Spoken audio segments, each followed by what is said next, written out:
So, in the 1970s, I was modern computing pioneer. I owned Microsoft, Google, Facebook, IBM, Intel, Samsung, Nvidia. We created them. I co-owned them. In data compression, we were also there in advanced data compression technologies. Mga gawa rin namin yan. Data compression programs and tools of Microsoft, Google, and Facebook. Sikat nga ang Google and Facebook. Google having Snappy and Facebook as standard. Ang C4, ang bilis niyan. Gawa rin namin. And then, Google's brand name, data compressor, broadly and softly. Gawa rin namin. Yung Microsoft data compression tools, gawa ko rin yan. I've been messaging about that already because I own Microsoft. Gawa ko yung Microsoft Products and Technologies timetable. And then, siyempre may mga stories yan about breakthrough data compression algorithms sa 1970s. Yun nga yung mga tinatawag na sa Hollywood TV series na Silicon Valley and the Big Bang Theory TV series team. Magkasama yan in announcing to the press that breakthrough data compression algorithms na meron or alam nila, meron din sila na tinatago nga lang ng government or let's say ang marunong lang, meron lang classified secret, sila lang agamit. Proprietary, hindi proprietary, pang kanila lang classified environments like NASA and NSA or mga Princeton mga taga Princeton University.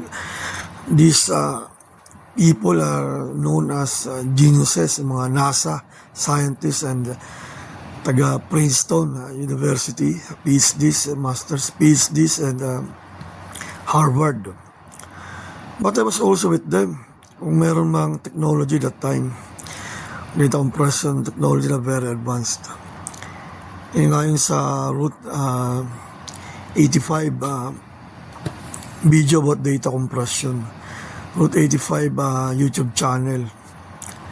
And then, yun nga mga Hollywood TV series team na Silicon Valley and the Big Bang Theory TV series team. Mga press releases nila, talks to the media about there's a breakthrough data compression algorithm. So kung meron man yan 1970s, alam ko yan at we classified that. I had new breakthrough data compression algorithms sometime in 2006 or 2007, 2008.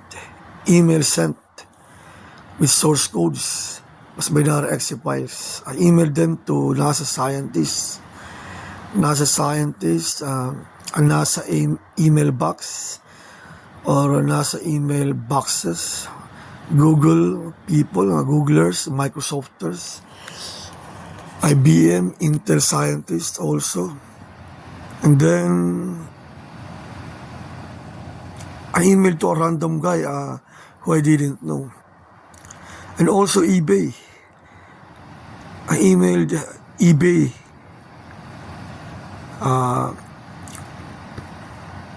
company. Probably their mailbox too. Or their contact us email. So I emailed even eBay. So kung meron mang breakthrough data compression algorithms noon nga, 1970s to early 80s, at alam ko that those technologies na we just classified or secret, bago itong data compression algorithms in 2006 or 2007, 2008. Actually, in fact, baka nga nung 1999 o 2000, I had a breakthrough data compression algorithm based on my analyzing LZ77 coding again, then discovered again a breakthrough compression algorithm. Yun na nga, it became understanding or development of it's like integer compression already. So that's 1999 to 2000, or let's say to 2001, 2003. Pero I forgot it again. I probably developed it, pero na-delete ko kagad eh. And then nung lumipat kami sa Antipolo, 2006, January 2006, doon meron naman akong breakthrough compression algorithm 2006 sa maliit na kwarto na yun. Nasa tingin ko yun pinaka the best ko, na talagang malakas yung memory ko, recall, na meron talaga dyan, gawa ko dyan sa maliit na kwarto yun. 2006 kami tumira dyan eh. And then yun na, hanggang 2008 nag-email na ako eh. But bagong data compression algorithms yan. Yung mga in-email ko since I think I started emailing in January 2008 to May 2008, actively emailing. Hindi ako nag-email nung February, and then sa March naman ako nag-continue pag-email eh. You know, kasi I remember there was a birthday the family, yung tinyo ko na naman. Ginawa ko ulit siguro, in-email ulit, yung tinyo yung mga data compression algorithms. And marami na naman akong breakthroughs, compression algorithms, mga solved talaga. You know, with proofs. Ang proof dyan source codes plus binary exe files. So email ko yun January to May 2008. And then sporadically I was emailing again up to December 2008. I was waiting, of course, for them to contact me. It's very clear that I was doing it for the big money, the big millions and billions of dollars, or the few billions of dollars. Being in modern computing technologies, being pioneer and actual creator, founder of Microsoft, I knew hundreds of billion dollars ang worth niyan data compression algorithms, even billions of dollars. Yung naalala ko na yung mga C-standard from the 1970s, early 80s. 1970s pa namin yan, C-standard with finite state entropy. So naalala ko nga, yun nga yung mga inaalala ko na sa modern computing companies and technology, tech companies na gawa namin. That I was owner and co-owner. So yun, meron man akong alam ng mga breakthrough classified data compression algorithms in the 1970s, known also to NASA scientists and Princetonians from Princeton universities. Itong 2007-2008 breakthrough data compression algorithms ko, talagang bago. And I was waiting for the hundreds of $million from my discoveries of them, inventions. Then my inventions their new breakthrough data compression algorithms. So sa texting, messaging, Hollywood tech giants pay tamayo now. Bago talaga yan, breakthrough data compression algorithms ko. In 2007, 2008, meron na naman. Bago talaga. Kasi kung ina-classified top secret na yung mga advanced data compression algorithms nila, that's new from me. Which we can say that proves the fact that I was genius kid in the 1970s. Co-founder nga ng founder ng tech giants, Microsoft, Google, Facebook, Nvidia, Samsung, Intel, AMD, and others. Bagong data compression algorithms from me. Bagong-bago talaga. Kaya nga sabi natin dapat 1990s lumabas na yung mga breakthrough data compression algorithms. Or let's say 2000s, decade 2000 dapat lumabas na yan. In decade 2000s ang mga breakthrough data compression algorithms. So may discovery of may emailing may new breakthrough data compression algorithms in 2007, 2008. It was still timely. Still decade 2000s. So dapat lumabas na yan.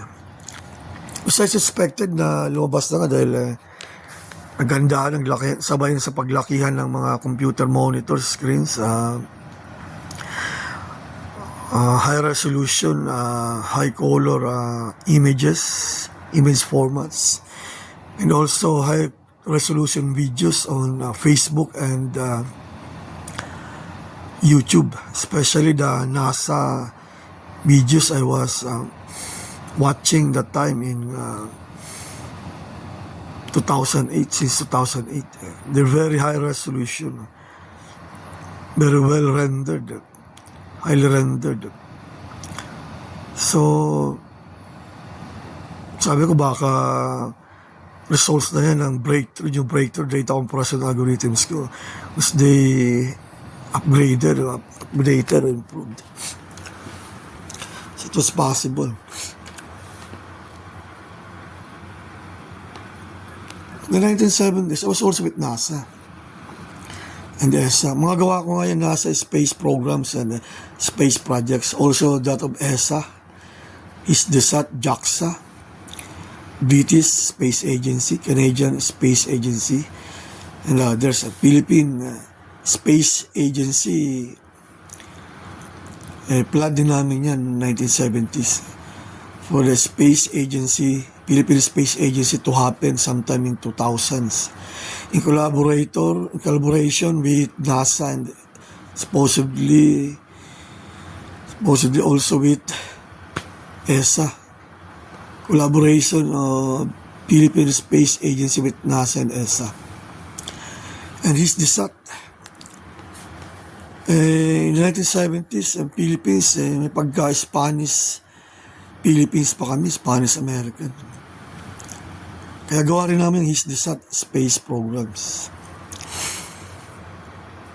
So yun nga, meron bang breakthrough data compression algorithms in the 1970s na mga tinago lang, classified, top secret lang. Most possibly nandiyan din ako, kasama din nila ako that time. Mga developments namin and developments namin. But in 2006, 2008, 2007, 2008, bagong-bagong data compression algorithms ko yun. New breakthrough data compression algorithms. I emailed them in 2008. So yun. The new breakthrough data compression algorithms for me. The ones I emailed in year 2008.